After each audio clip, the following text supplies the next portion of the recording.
দেখতেছেন মোরা মনে হচ্ছে ইতিমধ্যে শুরু হয়ে গেছে।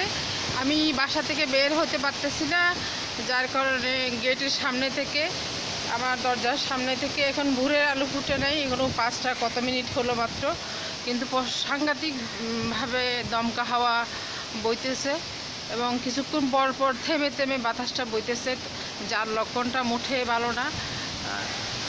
তো দোয়া করবেন বন্ধুরা, যেন এই প্রলয়কারী ঘূর্ণিঝড় থেকে আমরা যেন রক্ষা পাই, আমার এলাকাবাসী যেন রক্ষা পায়। খুবই বাতাস,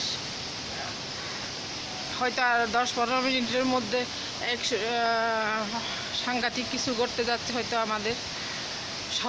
সব মুসলমান জাতি, হিন্দু, বৌদ্ধ, খ্রিস্টান যারা আছেন, বাঙালি, এই আমাদের জেলার জন্য দোয়া করবেন। কারণ এই ধরনের বাতাস 10 নম্বর সিগন্যাল 1991-তে যেভাবে হয়েছিল ওইরকম যদি হয়, তো তাহলে আমাদের বাংলাদেশে অনেক ক্ষয়ক্ষতি হয়ে যেতে পারে। তো এটা মোটেও কাম্য নয়।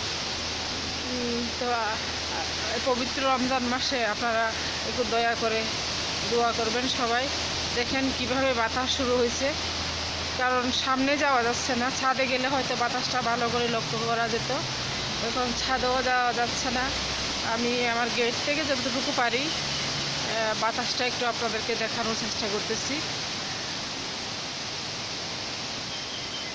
ভালো থাকবেন, আসসালামু আলাইকুম, আমাদের জন্য দোয়া করবেন।